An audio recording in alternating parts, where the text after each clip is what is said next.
할렐루야. 2020년 4월 26일 주일 우리 함께 찬송가 150장 찬양하시면서 하나님 앞에 예배하며 나아가겠습니다.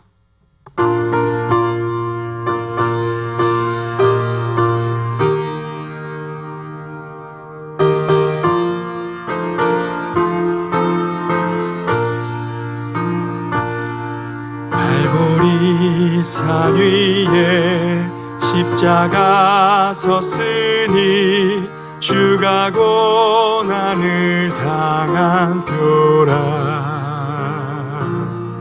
험한 십자가를 내가 사랑함은 주가 보혈을 흘림이라. 최후 승리를 얻기까지 주의 십자가 사랑하리. 빛난 면류관 받기까지 험한 십자가 붙들겠네. 멸시천대 받은 주의 십자가에 나의 마음이 끌리도다. 귀한 어린 양이 세상 죄를 지고 험한 십자가 지셨도다. 최후 승리를 얻기까지 주의 십자가 사랑하리. 빛난 면류관 받기까지 험한 십자가 붙들겠네. 험한 십자가에 주가 흘린 피를 믿는 마음으로 바라보니 나를 용서하고 내 죄 사하시려 주가 흘리신 보혈이라. 최후 승리를 얻기까지 주의 십자가 사랑하리. 빛난 면류관 받기까지 험한 십자가 붙들기. 우리 4절 다같이 일어나서 찬양하시겠습니다. 예비하신 나의 본향 집에 나를 부르실 그날에는 영광 중에 계신 우리 주와 함께 내가 죽도록 충성하리. 최후 승리를 얻기까지 주의 십자가 사랑하리. 빛난 면류관 받기까지 험한 십자가 붙들겠네.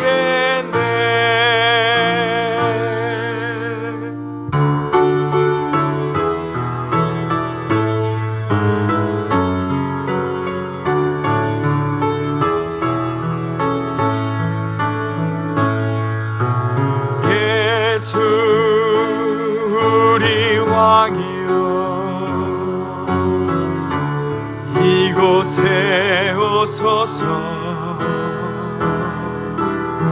보좌로 주여 임하사 찬양을 받아 주소서.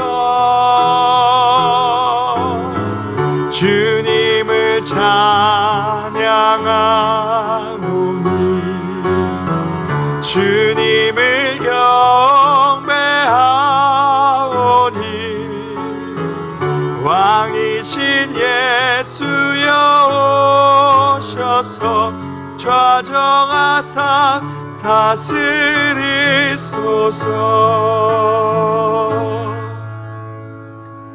사랑과 은혜의 하나님, 참 감사드립니다. 오직 예수 그리스도의 그 십자가의 보혈, 그 놀라운 사랑 힘입어 예배합니다. 하나님, 이 예배를 통해 오직 우리 하나님만 영광받아 주시옵소서. 감사드리며 예수 그리스도의 이름으로 기도합니다. 아멘. 다 같이 찬송가 5장 하나님 앞에 찬양 드리시겠습니다.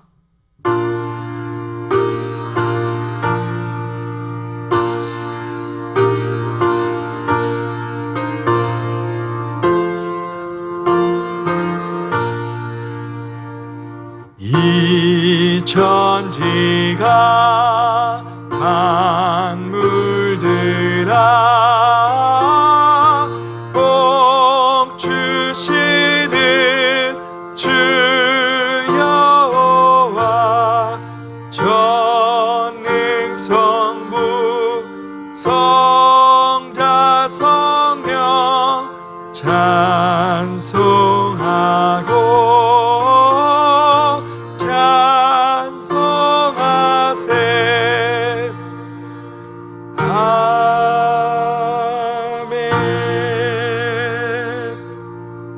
오늘 함께 교독하실 성시교독은 68번입니다. 외치는 자의 소리여 이르되 너희는 광야에서 여호와의 길을 예비하라. 골짜기마다 도두어지며 산마다 언덕마다 낮아지며 고르지 아니한 곳이 평탄하게 되며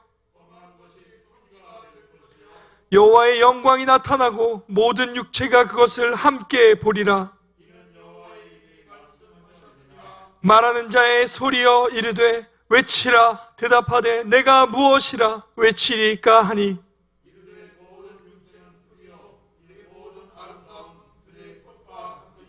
풀은 마르고 꽃이 시듬은 여호와의 기운이 그 위에 불미라. 이 백성은 실로 풀이로다.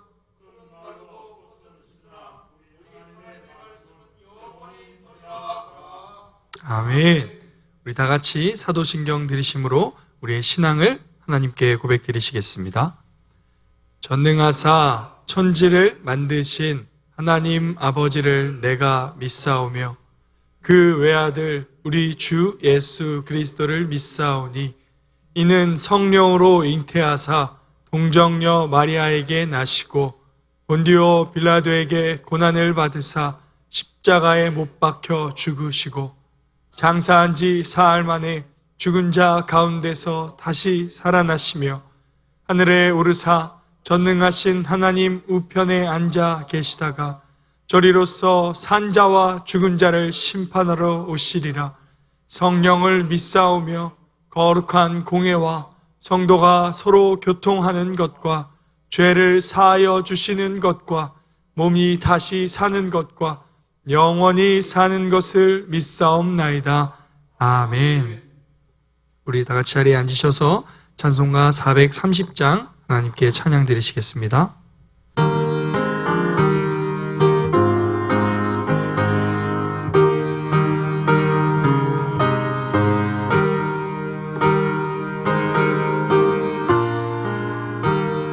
주와 같이 길 가는 것 즐거운 일 아닌가. 우리 주님 걸어가신 발자 죄를 밟겠네. 한 걸음 한 걸음 주 예수와 함께 날마다 날마다 우리 걸어가니 어린아이 같은 우리 미련하고 약하나 주의 손에 이끌리어 생명길로 가겠네. 한 걸음 한 걸음 주 예수와 함께 날마다 날마다 우리 걸어가리. 꽃이 피는 들판이나 골짜기라도 주가 인도하는 대로 주와 같이 가겠네. 한 걸음 한 걸음 주 예수와 함께 날마다 날마다 우리 걸어가니. 옛 선지자의 녹같이 우리들도 천국에 들여 올라갈 때까지 주와 같이 걷겠네. 한 걸음 한 걸음 주 예수와 함께 날마다 날마다 우리 걸어가리.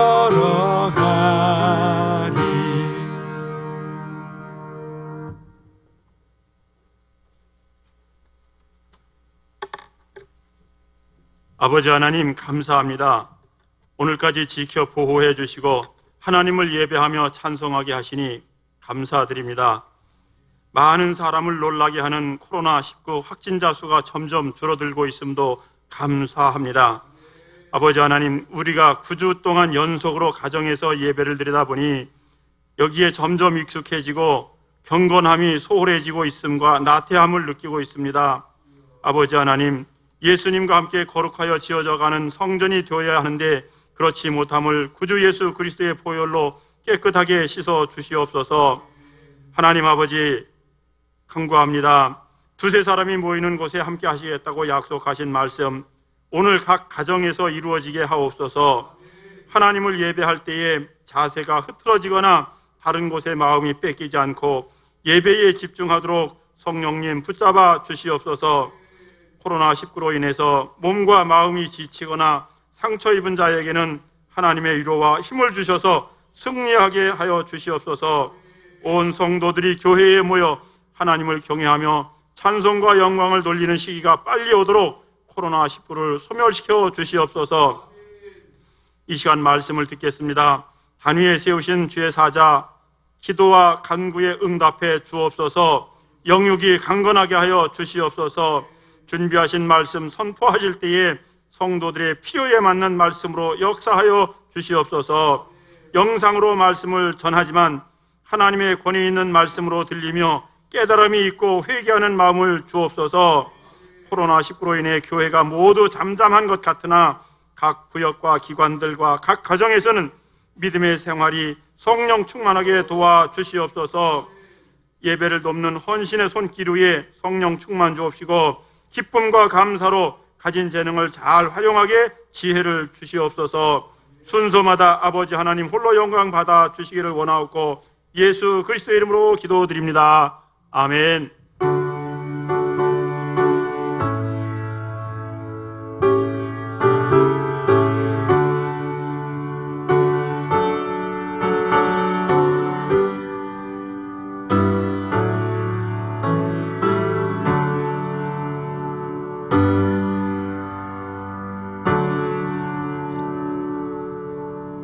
오늘 함께 은혜 받으실 하나님의 말씀은 출애굽기 19장 3절부터 6절까지의 말씀입니다.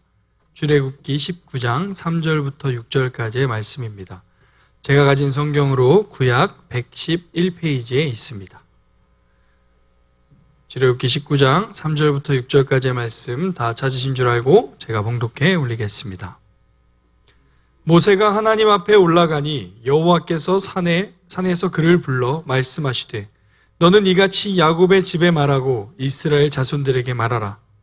내가 애굽의 사람에게 어떻게 행하였음과 내가 어떻게 독수리 날개로 너희를 업어 내게로 인도하였음을 너희가 보았느니라.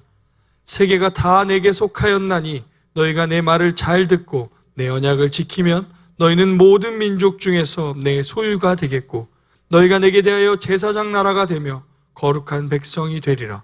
너는 이 말을 이스라엘 자손에게 전할지니라. 아멘.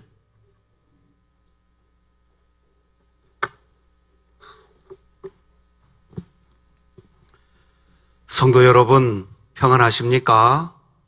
9주차 영상 주일 예배를 드리게 되었습니다. 오늘 대표 기도해 주신 우리 장로님 기도처럼 우리가 각자의 처소에서 예배 드리지만 하나님을 경외하는 우리 마음의 중심뿐만 아니라 우리의 태도도 경건하고 거룩하고 존중하는 하나님을 경외하는 마음으로 하나님을 예배하는 흐트러짐이 없는 예배를 드릴 수 있기를 바랍니다. 그게 성도의 모습입니다. 오늘은 위기의 시대, 그리스도인이 누려야 할 3가지 은혜, 이런 제목으로 하나님 말씀 나누겠습니다. 지금 우리가 살고 있는 코로나19 시대에 지금은 분명히 위기인 건 사실인 것 같습니다. 그러나 깨어있는 그리스도인들이라고 한다면 더더욱 하나님의 선한 것을 분별할 줄 아는 그리스도인이라고 한다면 참 좋겠다. 그런 마음 늘 하고 있습니다. 우리 진흥의 가족 여러분, 하나님의 선한 것을 분별할 줄 아는 그리스도인으로 살아가시기를 바랍니다.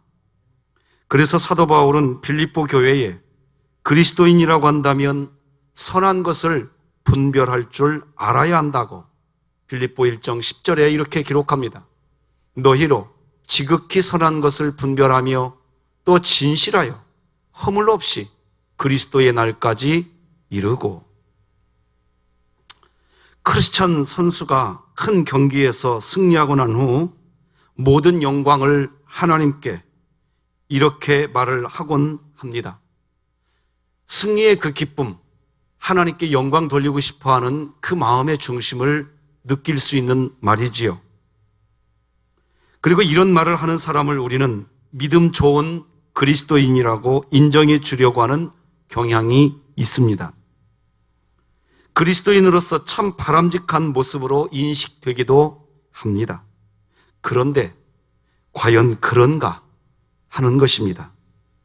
왜냐하면 경기에서 승리하고 난 후 모든 영광을 하나님께 라고 하는 말을 하는 그 순간, 그리고 그런 말을 듣는 순간 믿지 않는 모든 사람들은 소외되는 순간이 되기 때문입니다.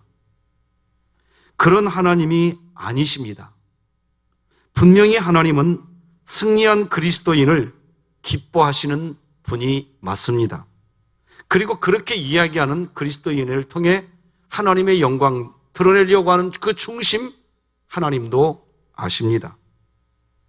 왜냐하면 하나님은 분명히 울타리 안에 있는 양을 기뻐하시기 때문입니다.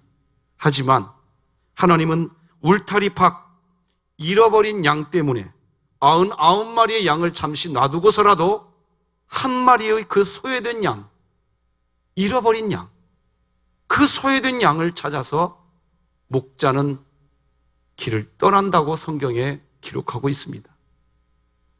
예수님께서 병자를 고쳐주시고 난 후 사람들에게 알리고 자랑하라고 하신 적이 거의 없으십니다.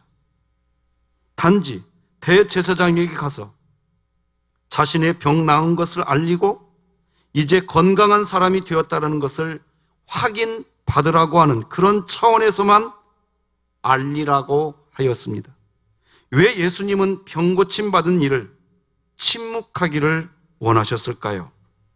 여전히 수많은 병자들의 마음이 소외되지 않고 그들의 마음까지도 만져주시기를 원하셨던 것입니다. 건강한 부부로 이루어진 교회는 건강한 교회입니다.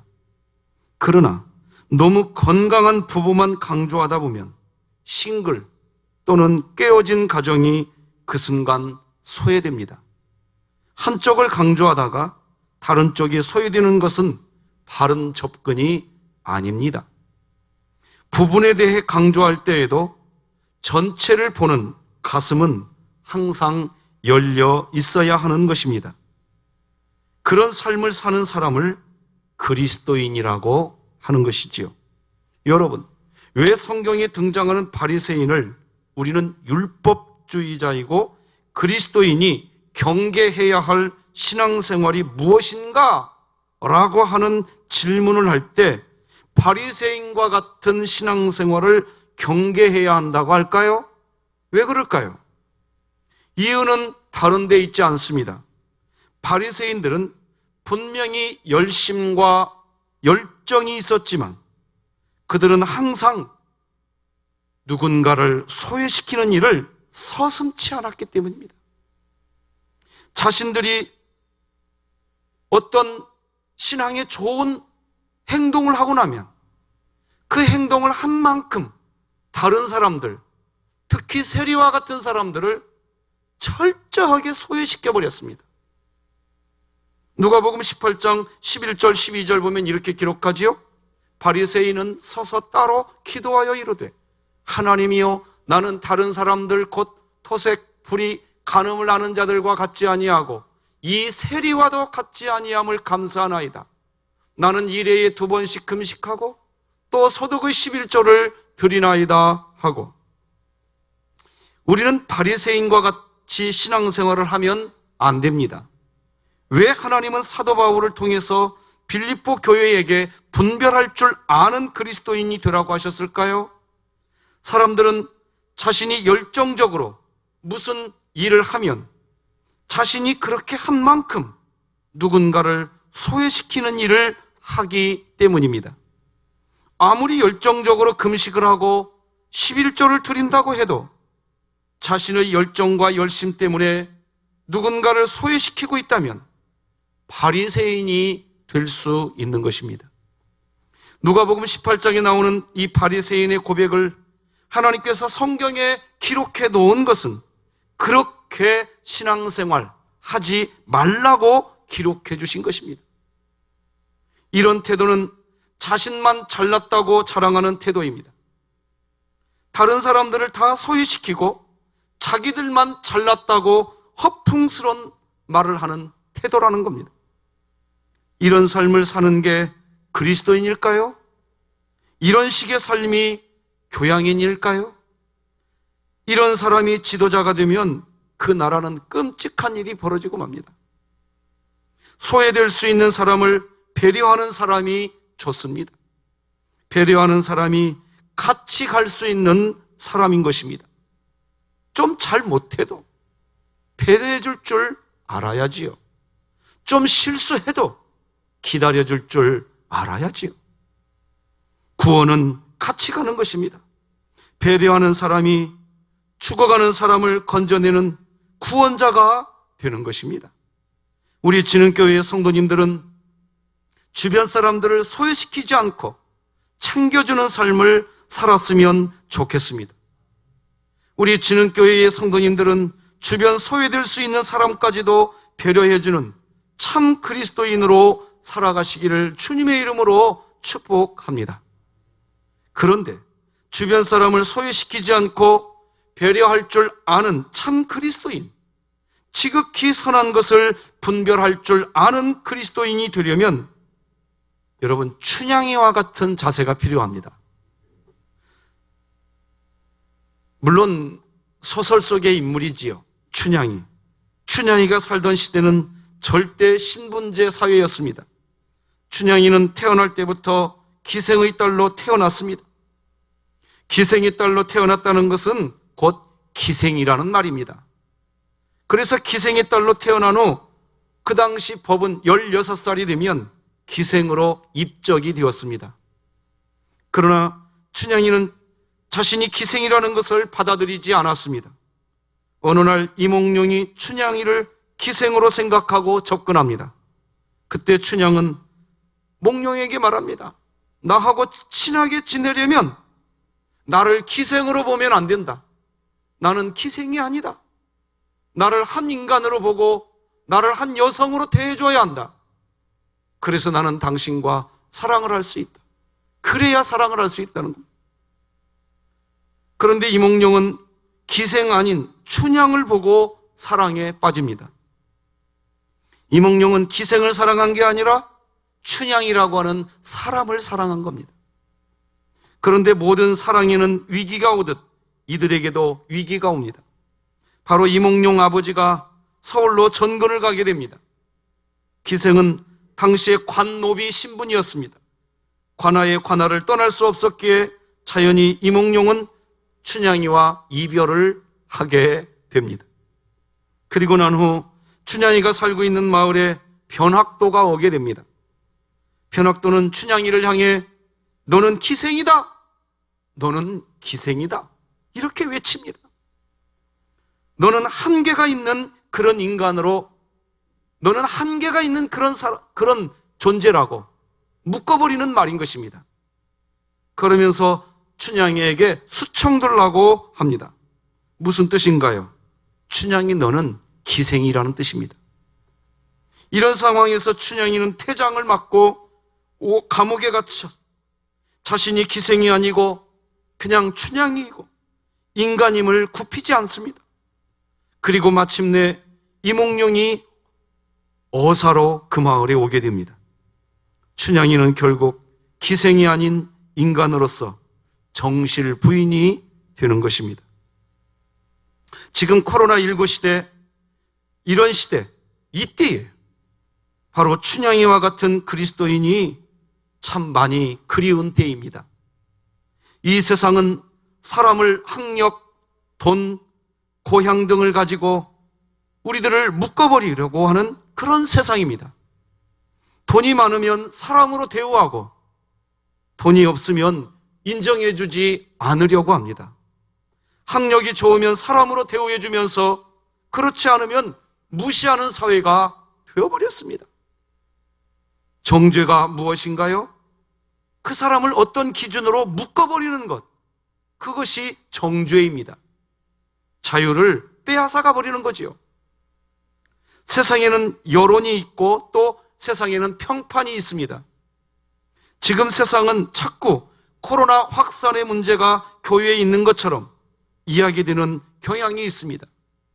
신천지는 분명히 이단인데 세상은 이단이 무엇인지 모르기 때문에 많은 언론에서 특히 뉴스 보도를 보면 신천지라고 말하지 않고 신천지 교회라고 말을 합니다. 그런 보도들이 계속 쏟아지면서 한국 사회에는 은연중에 교회가 문제라는 프레임이 만들어져 있는 상황입니다. 그리고 몇몇 교회를 문제 삼고 전체 교회가 함께 묶여 비난의 대상이 되고 있는 모습도 보게 됩니다. 성경의 인물 중에 저는 요셉을 참 많이 좋아합니다. 제가 요셉을 좋아하는 이유는 요셉은 분명히 노예였지만 노예라는 신분에 묶이지 않았습니다. 노예라는 이유로 자신의 몸을 천하게 여기지 않은 것입니다. 주인집 아주머니가 유혹해 올 때 요셉은 그 집의 노예 신분이었습니다. 노예는 주인이 하라고 명령하는 대로 마치 짐승처럼 순응해야 하는 존재입니다. 그러나 요셉은 자신의 신분에 묶이지 않았습니다. 오히려 그 상황에서 더욱 하나님의 사람으로 신앙의 행동을 했습니다. 선택받은 그리스도인으로 보여주어야 할 진정한 행동을 합니다. 우리 창세기 39장 9절 다 같이 한번 읽어보십시다. 시작. 이 집에는 나보다 큰 이가 없으며 주인이 아무것도 내게 금하지 아니하였어도 금한 것은 당신뿐이니 당신은 그의 아내임이라. 그런즉 내가 어찌 이 큰 악을 행하여 하나님께 죄를 지으리이까?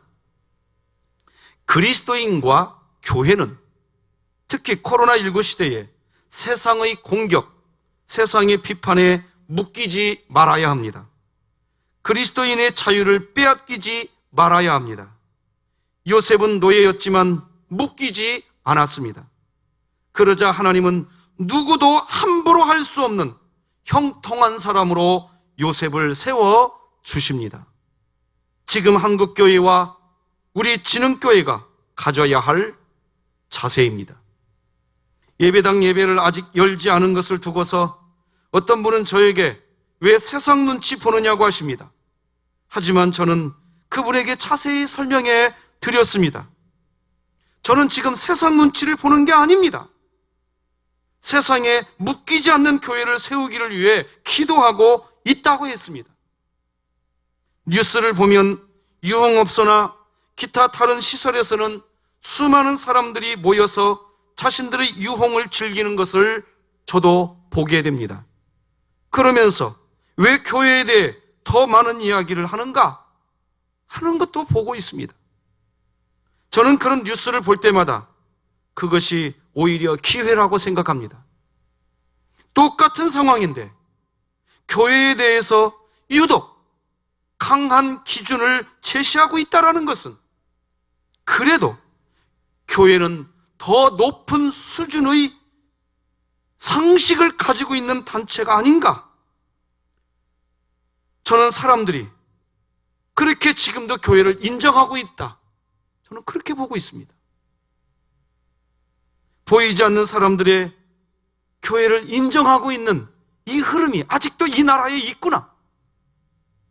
그래도 교회는 세상과 같지 않고 손해를 보더라도 끝까지 지역 주민들의 건강을 생각하고 끝까지 나라의 건강을 생각하는 곳이야. 야, 교회는 정말 다르구나. 저렇게 모이지 않을 때 교회도 분명히 손해를 볼 텐데 왜 저 교회는 여전히 예배당 예배를 모이지 않고 있는가? 그때에 우리는 말해줄 수 있어야 됩니다.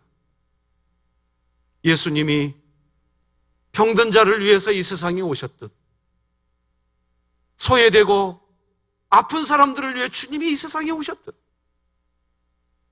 우리가 그 주님의 사랑을 보여주고 싶습니다.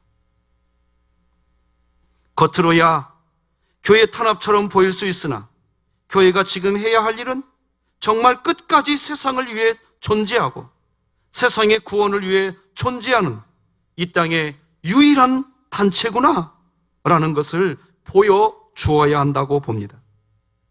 그렇다고 해서 우리가 예배가 멈췄습니까? 예배당 예배가 멈췄지 예배는 살아있습니다. 예배는 여전히 드려지고 있는 것입니다. 그래서 날마다 더 많이 하는 기도가 있습니다. 주여, 다시 예배당 예배를 본격적으로 열 때까지 각 가정에서 영상으로 예배드리는 우리 진흥의 가족들이 더 깨어있는 그리스도인으로 살게 하여 주시옵소서. 더 열심히 말씀 앞에 머무르게 하여 주시옵소서. 그렇게 기도하고 있습니다. 감사한 것은 평소 예배당 예배로 새벽 예배 드리는 인원보다 최소 3배 이상 되는 성도님들이 영상 예배에 참석하시면서 지금 이 어려운 시기에 더 열심히 하나님을 찾고 있다라는 겁니다. 위기의 상황에서 우리는 춘향이와 같은 자세가 필요합니다. 나는 기생이 아니야. 나는 사람이야. 위기의 상황에서 요셉과 같은 자세가 필요합니다. 나는 노예가 아니야. 하나님의 사람이야. 오늘 본문은 바로 그런 위기의 상황에서 하나님께서 모세에게 십계명을 주시기 전에 하시고 계시는 말씀이 오늘 본문의 말씀입니다. 모세와 이스라엘 백성은 비록 출애굽을 하기는 했으나 지금은 위기의 상황입니다. 앞으로 40년이라고 하는 엄청난 기간 동안 광야에서 생활을 해야 하는 위기의 때입니다. 가끔씩 집을 떠나서 교회 수련회에 참석하거나 여행을 할 때가 있습니다. 분명히 여행의 기쁨이 있고 수련회의 은혜가 분명히 저에게 있지만 집에 돌아와서 결국 하는 말이 있습니다. 집이 좋다 하는 말입니다. 마땅한 거처를 정하지 못하고 떠돌이 하는 생활, 광야를 40년간 떠돌이 생활해야 되는 여러분 한번 생각해 보십시오. 이건 위기입니다, 지금. 오늘 본문은 위기를 맞은 이스라엘 백성에게 하나님이 하시는 메시지예요, 지금. 여러분 집을 떠나서 생활하면 평소의 신앙이 나태해지거나 소홀해진다는 것 아십니까?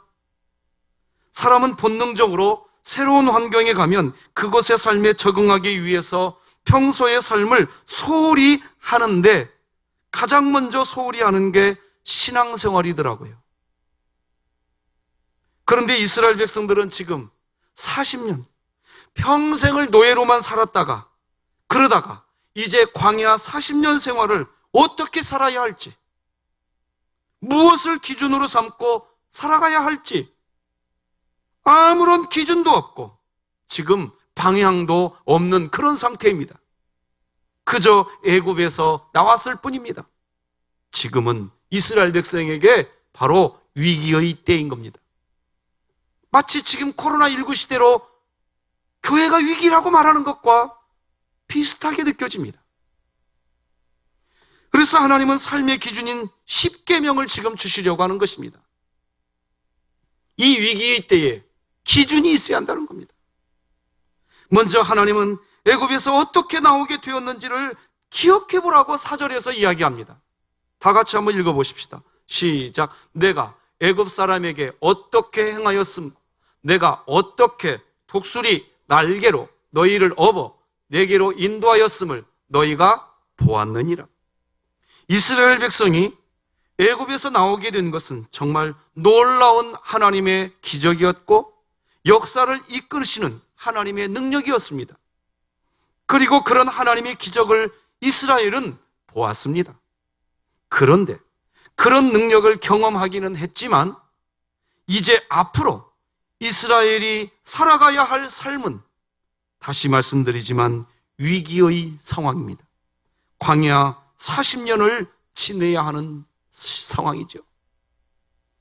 지난 4월 11일 권준욱 중앙방역대책본부 부본부장님이 정례 브리핑에서 이런 말을 했습니다. 코로나19 이전의 세상은 다시 오지 않는다. 이 말은 그냥 하는 말이 아니었습니다. 지금 전 세계는 무기 없는 전쟁을 지금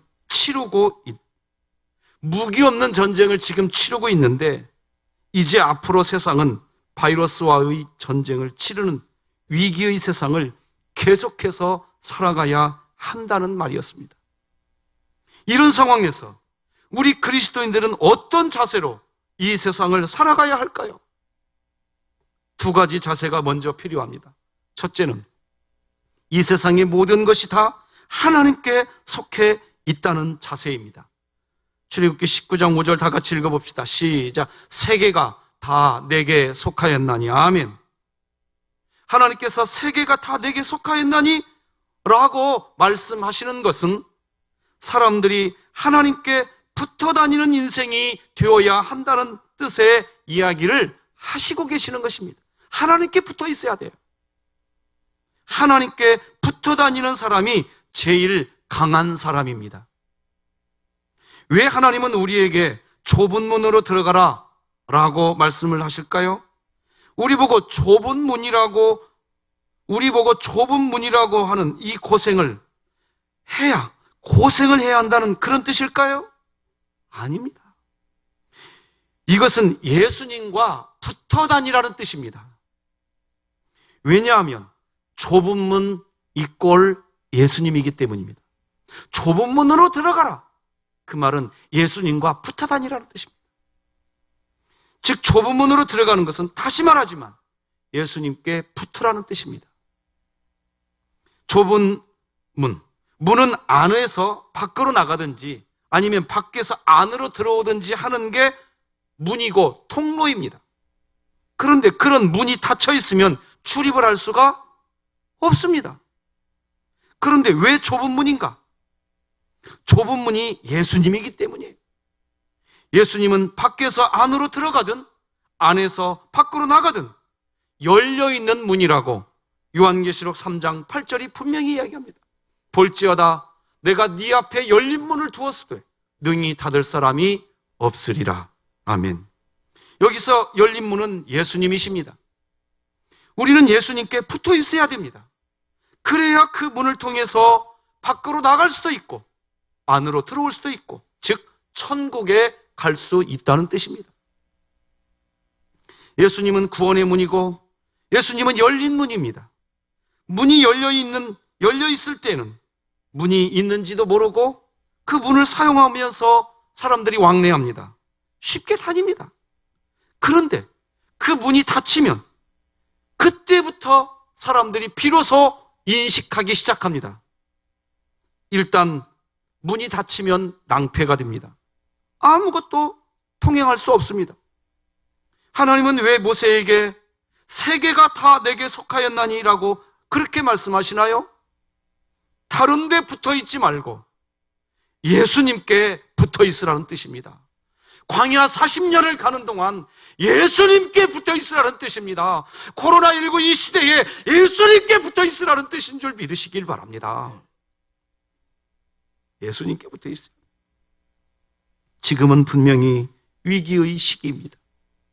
이 세상에 어떤 일이 벌어질지 모르고 언제 문이 닫힐지 모르니 세계가 다 내게 속하였나니라는 이 말씀은 항상 예수님께 붙어 있으라는 그런 뜻입니다. 예수님께 붙어 있으시기 바랍니다. 코로나19 시대 더더욱 예수님께 붙어 있으시기 바랍니다. 그리스도인이 어떤 자세로 세상을 살아가야 할까요? 둘째는 하나님의 말씀을 듣고 지키는 생활을 해야 합니다.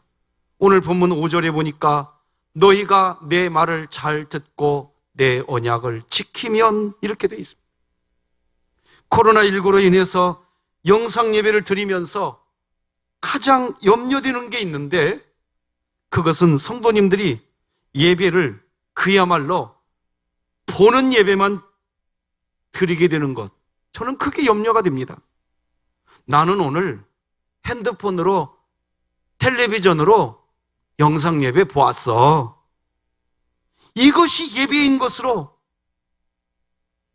오해될까 봐 저는 그게 염려가 됩니다. 코로나19 시대가 위기인 것은 바로 이런 부분 때문에 위기인 것입니다. 이스라엘 백성도 지금이 위기일 때입니다. 애굽에서 나왔지만 40년 동안을 광야에서 지내야 하는 상황입니다. 그렇게 오늘 본문의 상황도 위기의 상황입니다. 앞으로 40년 광야의 시기를 어떻게 지내야 하는가? 하나님은 그런 이스라엘 백성에게 십계명을 주시면서 하나님 말씀에 순종하는 삶을 통해 어떻게 이 위기 때에 하나님의 은혜를 누리면서 살아가야 할지를 보여주는 내용이 바로 오늘 본문의 말씀인 것입니다. 오늘 본문은 위기의 때에 그리스도인에게 주시는 세 가지 은혜가 기록됩니다. 첫째는 모든 민족 중에서 내 소유가 되게 해 주신다고 하십니다. 물론 말씀을 순종할 때 그렇게 하신다는 겁니다. 오늘 본문 출애굽기 19장 5절 보니까 너희는 모든 민족 중에서 내 소유가 되겠고, 내 소유가 된다는 말은 하나님께 보물 같은 존재가 된다는 뜻입니다. 내 소유라는 말은 단순히 소속을 의미하는 말이 아니라 여기 소유라고 하는 히브리어 세굴라라는 단어, 이 세굴라라고 하는 단어는 특별한 보물, 그런 뜻입니다. 하나님이 우리를 보물같이 여겨주신다는 뜻입니다. 하나님이 우리를 보물같이 여겨주시는 복은 세상을 전혀 새롭게 살아가는 힘이 됩니다. 서울에 있을 때 이태원 카페 중에 중동 사람들, 특히 이란 사람들이 모이는 그런 카페가 지금 이태원에 가면 있습니다.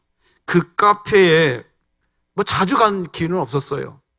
한두 번 정도 아는 지인 때문에 가게 되었는데, 그 카페에 가서 앉아 있으면 저는 조용합니다. 조용해서 조용한 게 아니에요. 제가 조용한 것은 사람이 없어서 조용한 것도 아니에요. 왜 그럴까요? 중동 사람들, 그 이란 사람들의 말이 제 귀에 하나도 안 들어옵니다. 그런데 한국 사람이 모여있는 카페에 가면 시끄럽습니다. 왜요? 한국 사람들의 말은 제가 다 알아듣게 되거든요. 조용하고 시끄러운 차이는 왜 그럴까요? 결국 제 안에 중동 사람들이 사용하는, 특히 이란 사람들이 사용하는 언어는 쿠르드어, 터키어, 페르시아어, 그들은 이런 언어를 사용합니다. 그런데 그런 언어가 제 뇌 안에는 없어요. 제 뇌 안에는 없다고요. 제 뇌 안에 이란 사람들이 주로 사용하는 이런 언어가 없어요. 그렇게 소리는 들려도 말의 의미를 모르기에 말이 들리지가 않습니다. 제 뇌 안에 그런데 한국어는 있습니다. 그렇게 모든 말이 들려옵니다. 모든 그리스도인의 뇌 안에는 하나님이 우리를 특별한 보물로 여기고 있다는 믿음이 있으셔야 됩니다. 그러면 살아가는 삶의 현장에서 우리의 태도가 달라집니다. 나는 신앙생활 하는데도 신앙이 성장하지가 않아. 예배당 예배를 안 드려서 그런지 내 믿음이 흐트러졌어. 그거는 예배당 예배가 없어서 그런 것이 아닙니다. 내 뇌 속 안에 하나님이 나를 보물로 보고 있다는 그 믿음, 하나님이 나를 자녀로 여기고 있다고는 그 믿음, 그 믿음이 있느냐 하는 겁니다.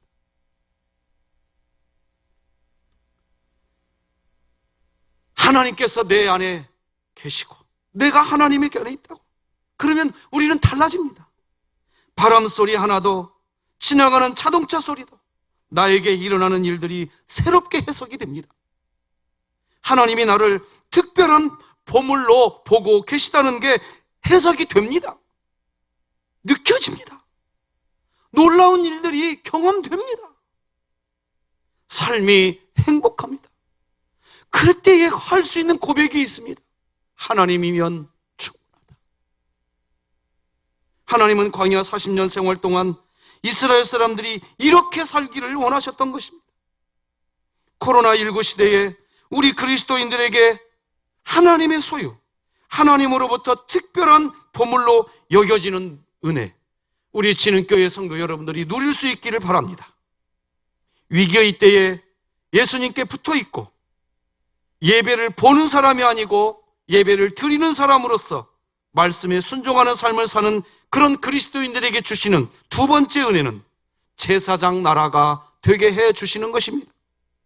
오늘 본문 6절 보니까 너희가 내게 대하여 제사장 나라가 되며, 제사장 나라가 된다는 말의 의미는 하나님의 측근이 된다는 뜻입니다. 측근. 제사장은 하나님과 가장 가까이 있을 수 있는 존재입니다. 측근인 것입니다. 측근처럼 좋은 것은 없습니다. 말씀을 제일 먼저 듣게 됩니다. 은혜를 제일 먼저 받게 됩니다. 은혜를 먼저 받는다는 것은 다른 사람보다 먼저 된 사람이 된다는 뜻입니다. 이 세상에는 난 사람이 있고 된 사람이 있습니다. 난 사람이 있죠. 조금만 공부해도 장학생이 됩니다. 난 사람이에요. 정말 난 사람이에요. 조금만 운동해도 금메달 그냥 쉽게 따내는 사람이 있어요. 조금 일해도 돈이 쏟아져 들어오는 사람이 있어요. 정말 난 사람이에요. 그러나 난 사람은 된 사람이 되어야 됩니다. 그러지 않으면 자기 자신과 주변 사람들이 힘들어집니다. 그 난 사람 때문에. 난 사람은 예리한 칼과 같습니다. 그러나 된 사람은 칼집과 같습니다.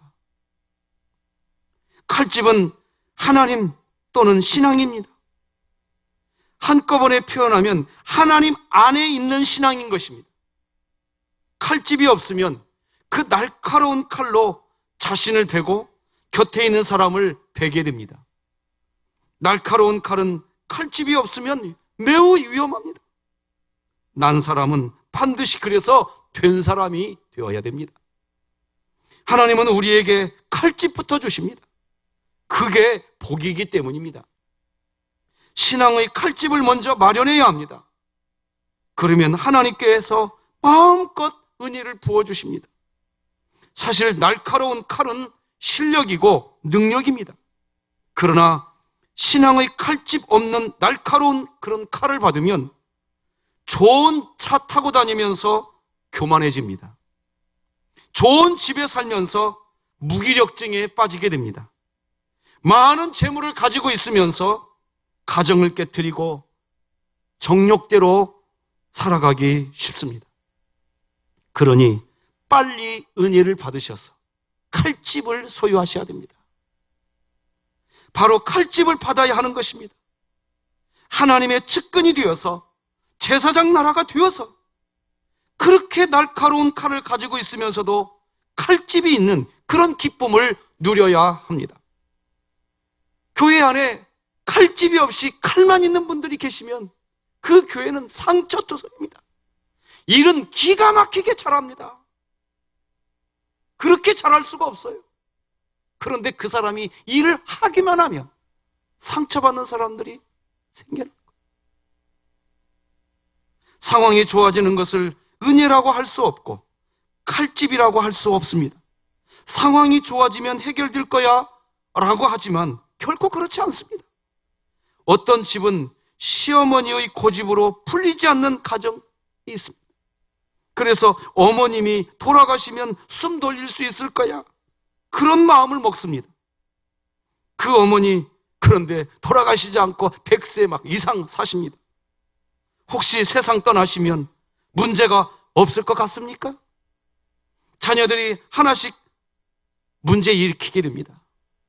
상황, 조건이 좋아지는 게 은혜가 아니고 칼집이 아닙니다. 그게 칼집이 아니에요. 뭐가 칼집이냐 말이에요. 내 심령 안에 하나님이 나하고 함께하고 계시는, 내가 하나님과 측근이 되는 겁니다. 내 마음이 하나님과 측근이 되는 거예요. 측근이 제사장 나라가 돼야 돼. 내가 그게 칼집인 것입니다. 코로나19 시대 우리 그리스도인들에게 하나님의 제사장 나라, 즉 하나님의 측근으로서 난 사람 그 정도가 아니라 된 사람으로 칼과 칼집이 잘 준비된 그런 은혜를 누리실 수 있기를 주님의 이름으로 축복합니다.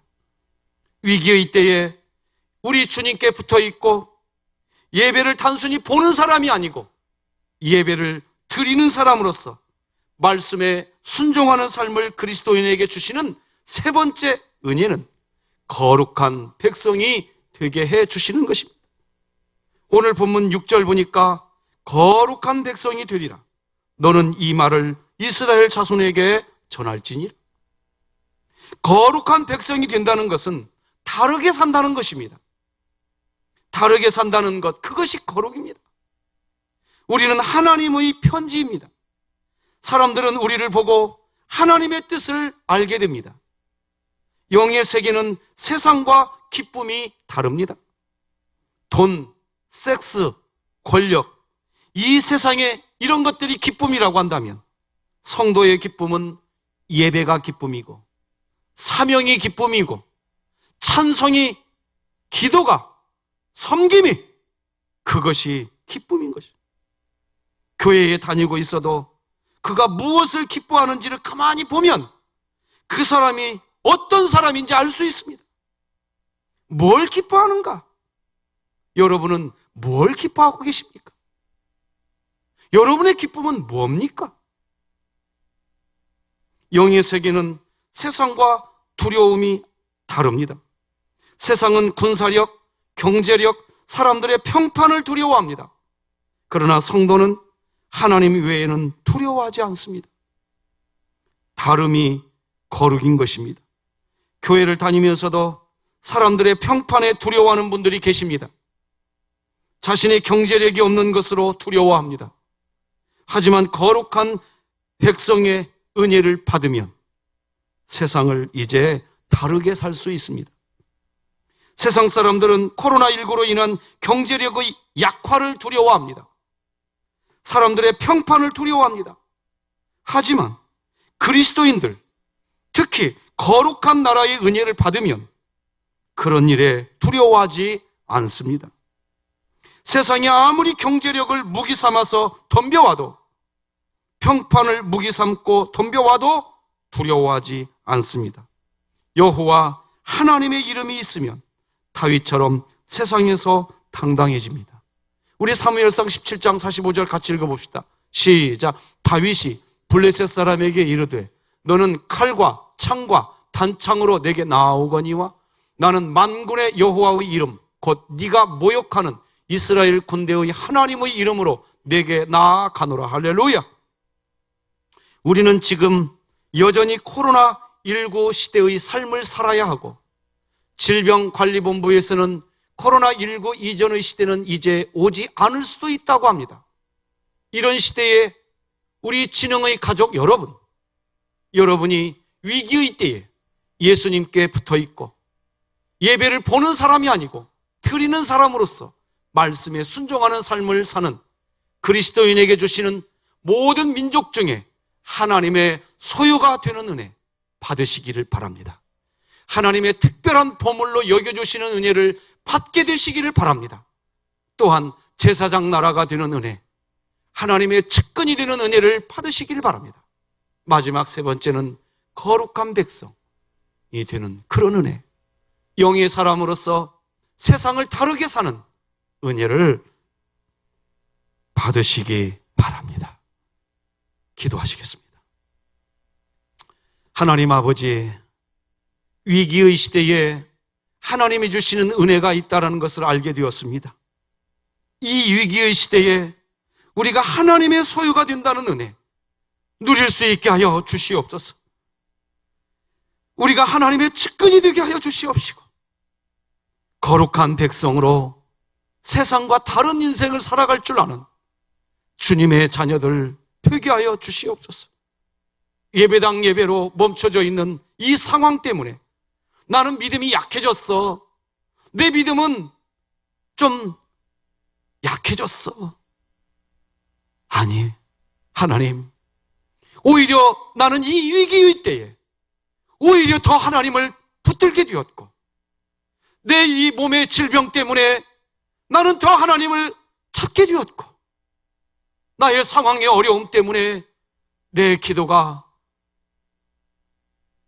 더 하나님께 드려지게 되었고, 그런 고백, 그런 신앙의 간증들이 우리 교회 안에 있게 하여 주시옵소서. 예수님의 이름으로 기도드립니다. 아멘. 찬송가 432장 하나님께 찬양 드리겠습니다.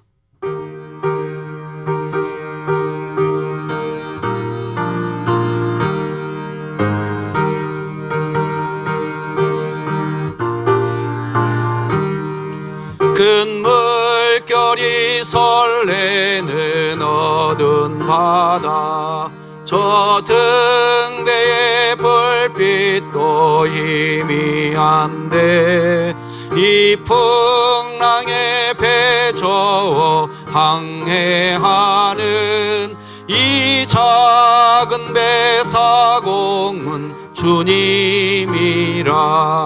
나 두려움없네, 두려움없도다. 주 예수님 늘 깨어 계시도다. 이 흉흉한 바다를 다 지나면 저 소망의 나라에 이르리라. 큰 풍랑이 이 배를 위협하며 저 깊은 물 입벌려 달려드나 이 바다에 노저 항해하는 이 작은 배 사공은 주님이라면 나 없도다. 주 예수님 늘 깨어 계시도다. 이 흉흉한 바다를 다 지나면 저 소망의 나라에 이르리라. 큰 소리로 물결을 명하시면 이 바다는 고요히 잠자리라. 동력이 환하게 밝아올 때 나주 함께 이 바다 건너가랴 해. 나 두려움없네 두려움없도다.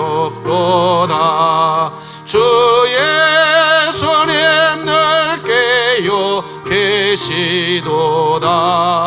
이 흉흉한 바다를 다 지나면 저 소망의 나라에 이르리라.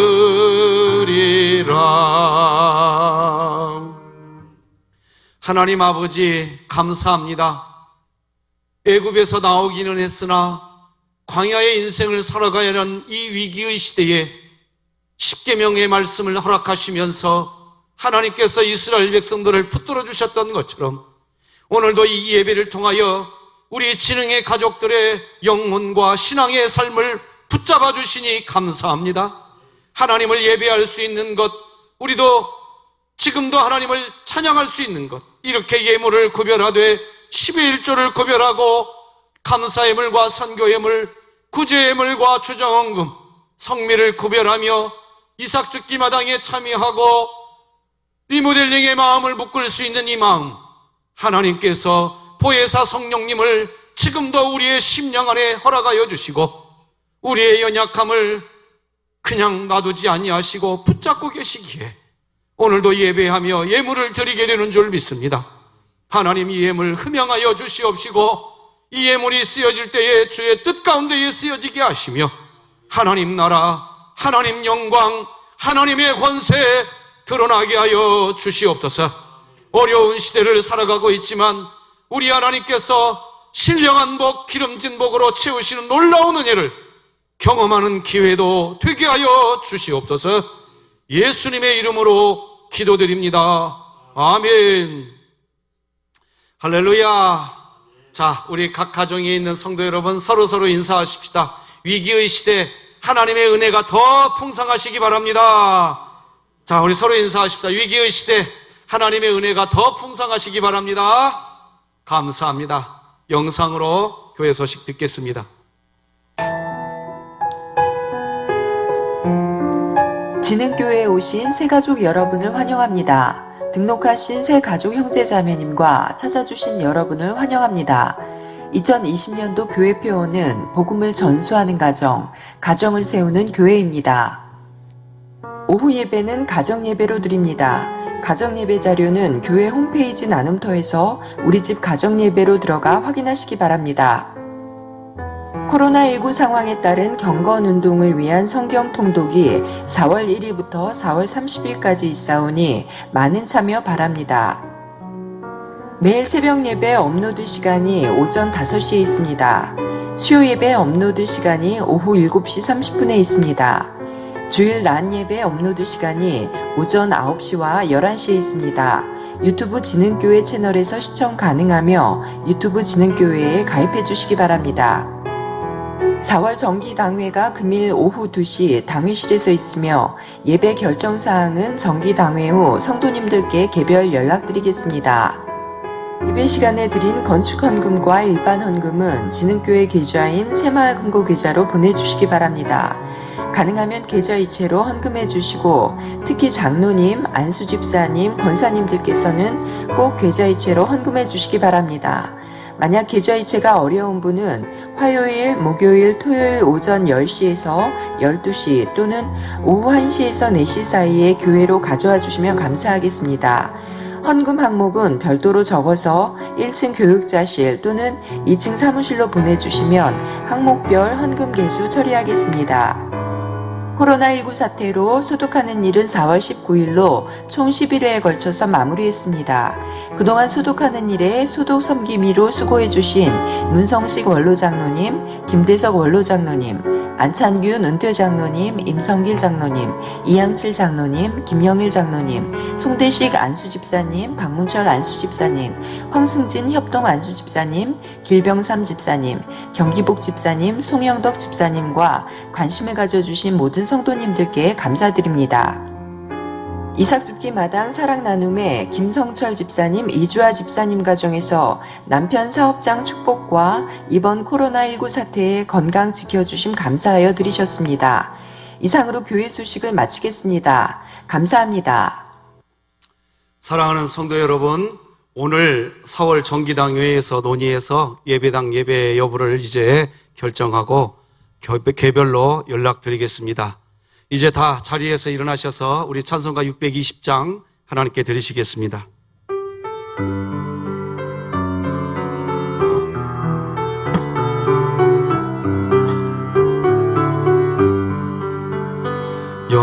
여기에 모인 우리 주의 은총 받은 자여라.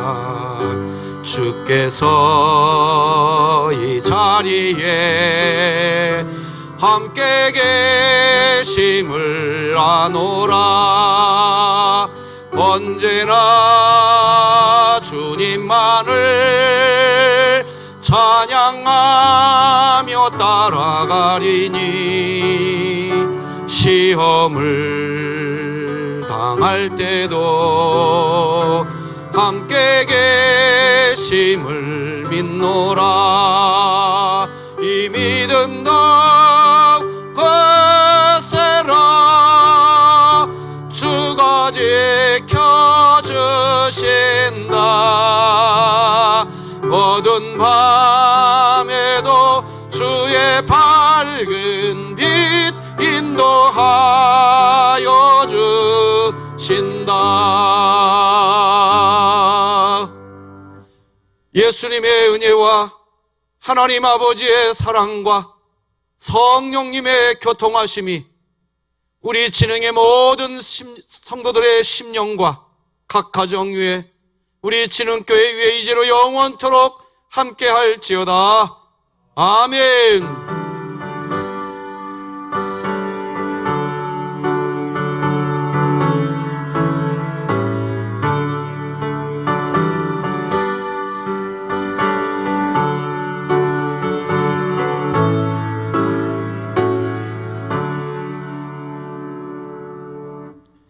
성도 여러분, 예배 마쳤습니다.